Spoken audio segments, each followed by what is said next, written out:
안녕하세요. 약관 읽어주는 남자 약관남입니다. 듣는 보약 자동차 보험편 계속 읽어보도록 하겠습니다.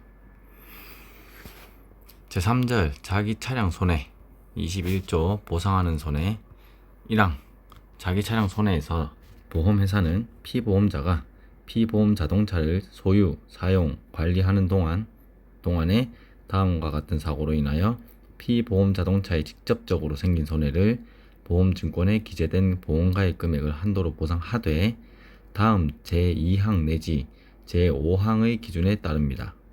1. 타인 자동차와의 충돌로 인한 손해. 단 타인 자동차의 차량 등록 번호와 운전자 또는 소유자가 확인된 경우에만 하나입니다. 2.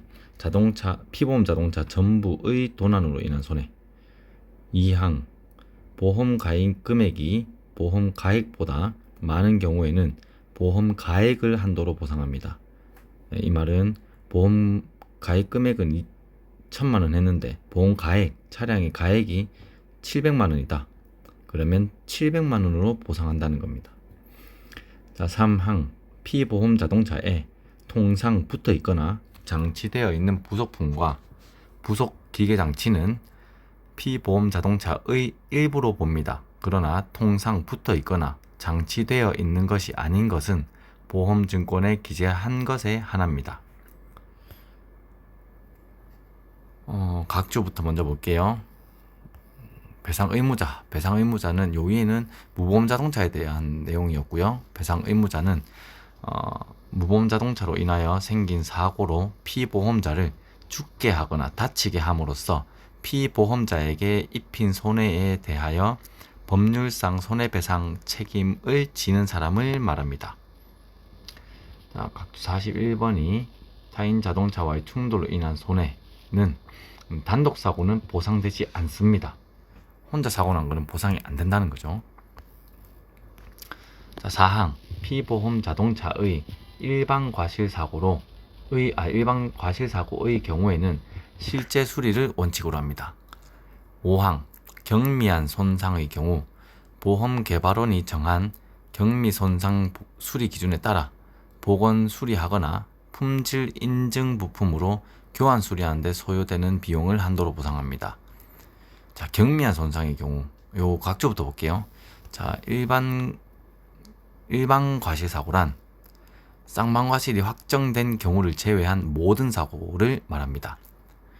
43 이게 뭐냐면 경미한 손상입니다. 경미한 손상은 외장 부품 중 자동차의 기능과 안전성을 고려할 때 부품 교체 없이 복원이 가능한 손상입니다. 이때는 수리 기준에 따라 복원 수리하거나 품질 인증 부품으로 교환 수리하는데, 자, 두 개가 품질 인증 부품이란 자동차 관리법 제30조의 5에 따라 인증된 부품을 말합니다. 네, 용어풀이 있습니다.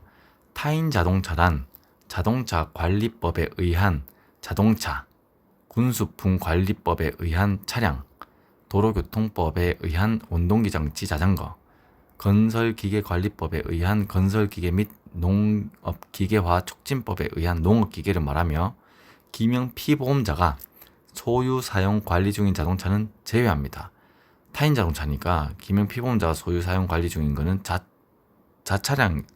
자기 차량이니까 제외겠죠, 당연히. 자, 다음 제22조 피보험자. 자기 차량 손해에서 피보험자는 보험회사에 보상을 청구할 수 있는 사람으로 보험증권에 기재된 기명 피보험자입니다. 자, 23조 보상하지 않는 손해 보겠습니다. 다음 중 어느 하나에 해당하는 손해는 자기 차량 손해에서 보상하지 않습니다. 자, 똑같이 계속 나오죠. 보시면 고의, 전쟁, 혁명, 유사한 사태에 의한 손해, 지진, 분화, 천재지변.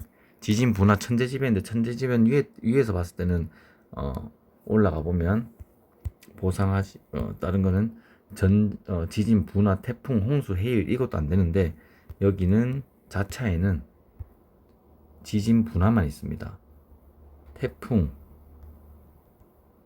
해일, 뭐 이런 거는 가능하죠. 뒤에 등이 있는데 이 등에 대해서는 지진 분화 같은 거를 비슷한 천재지변을 말할 겁니다.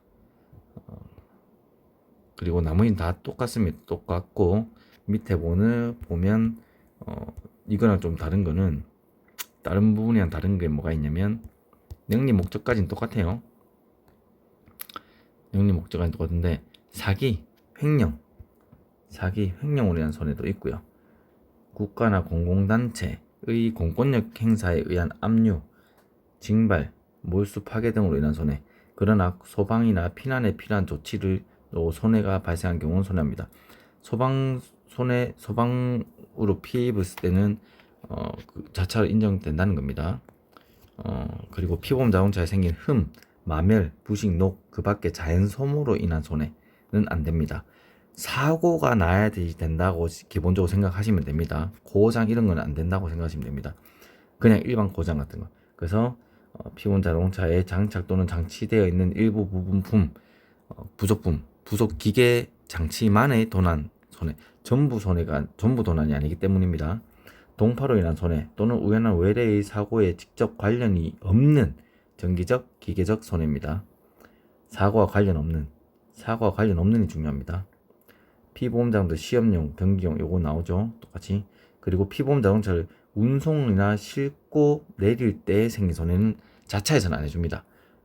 이거를 운송하거나 싣고 내릴 때 하는 그 차량의 배상 책임으로 해주겠죠.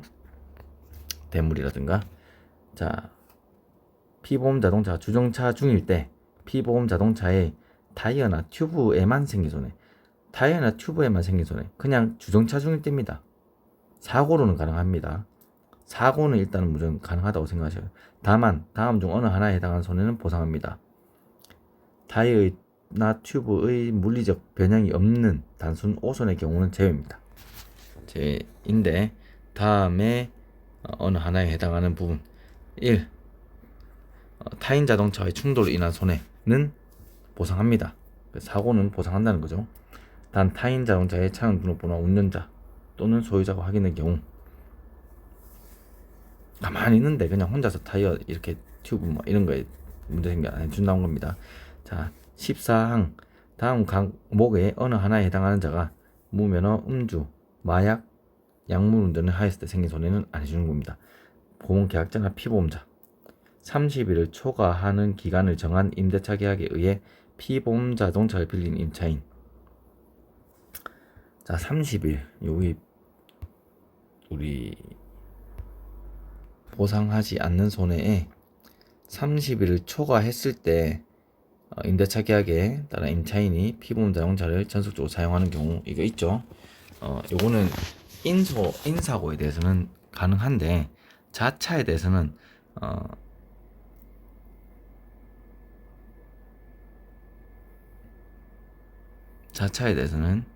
30일을 초과하는 기간을 정한 임대차 계약에 의해 피보험 자동차를 빌린 임차인 이 사람이 이걸 이렇게 운전을 했을 때는 안 준다는 겁니다. 운전자에 대한 부분이네요. 보니까 자, 김영 피보험자와 같이 살거나 생계를 같이 하는 친족에 대해서는 이런 운전을 하면 자차는 보상에서 빠진다는 겁니다. 네, 오늘 여기까지 읽어보도록 하겠습니다. 지금까지 약간남이었습니다. 오늘도 감사합니다.